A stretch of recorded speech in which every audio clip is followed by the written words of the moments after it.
Assalamualaikum warahmatullahi wabarakatuh. Sahabat-sahabatku, selamat berjumpa lagi dengan saya Effendi di Effendi Advocaten Channel.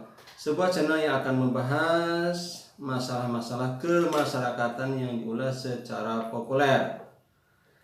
Apa kabar sahabat-sahabatku? Semoga sahabat-sahabatku selalu dalam keadaan sehat walafiat. Amin ya robbal alamin.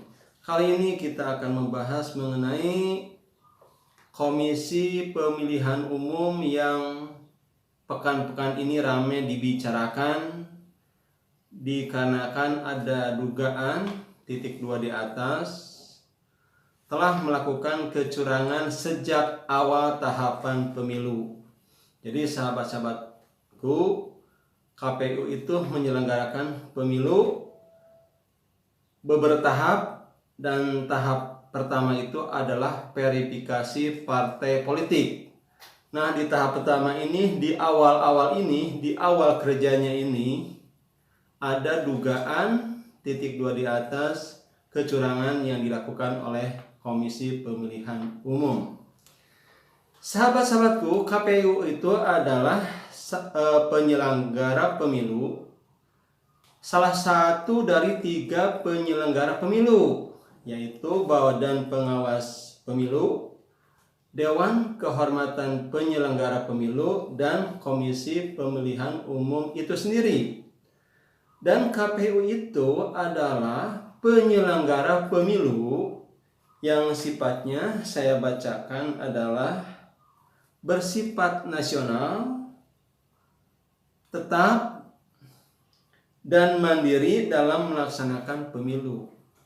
Ya, sifat nasional karena di bawahnya lagi ada KPU provinsi, KPU Kota Madia, dan KPU kabupaten.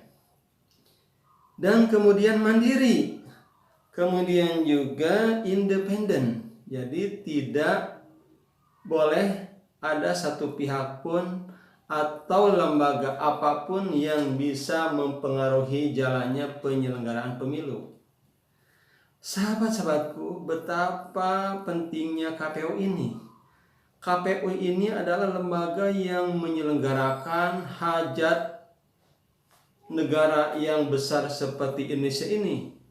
Akan memilih DPR, kemudian DPD, bukan memilih sahabatku, sebagai penyelenggara, di mana rakyat akan memilih DPD, DPR, Presiden dan Wakil Presiden, kemudian DPRD di Kota Madia dan Kabupaten. Kalau KPU-nya ini sejak awal sudah kurang dipercaya oleh masyarakat, bagaimana ke depannya? Nah, itu mari sahabat-sahabat kita ikuti terus perkembangan KPU. Kita sebagai warga negara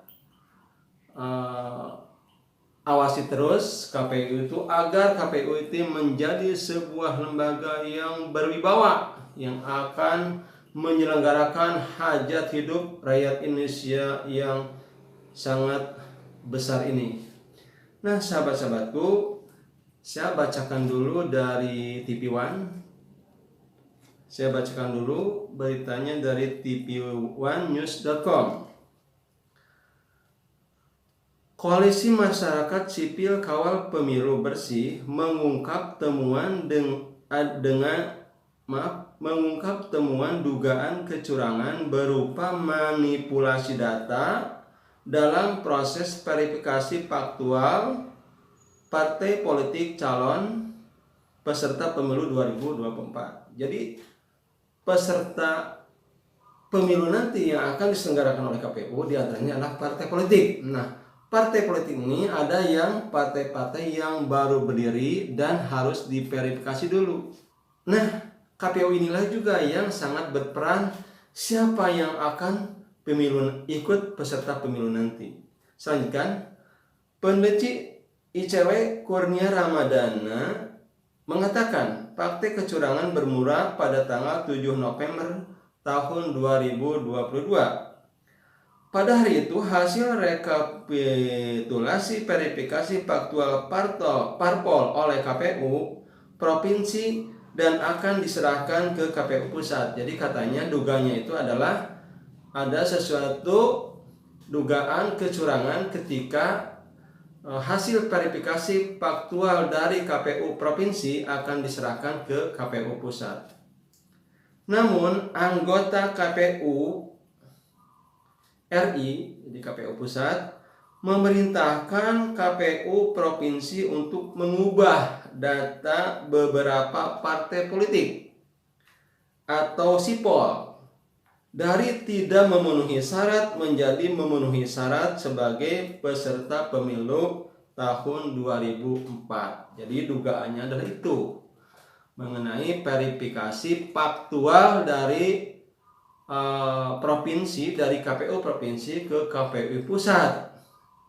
Dikatakan bahwa mengubah dari data dari tidak memenuhi syarat menjadi memenuhi syarat.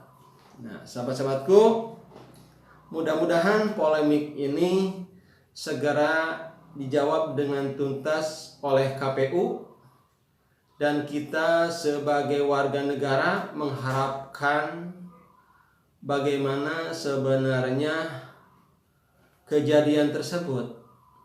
Kejadian tersebut, dugaan tersebut harus dijawab tuntas oleh KPU.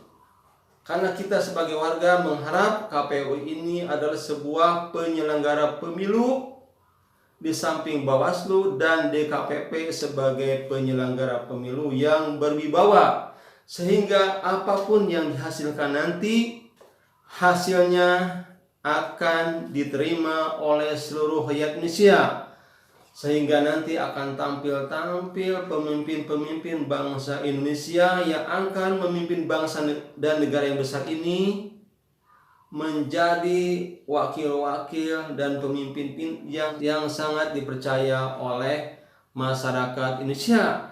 Kita sangat berharap akan adanya KPU yang berwibawa. Sekali lagi kita berharap akan adanya KPU yang berwibawa. Mari kita song-song pemilu tahun 2004 sebagai pemilu yang hasilnya akan benar-benar diterima dan dipercaya oleh seluruh masyarakat Indonesia. Demikian itu saja yang saya dapat sampaikan kali ini. Saya tutup. Billahi taufiq wal hidayah. Wassalamualaikum warahmatullahi wabarakatuh.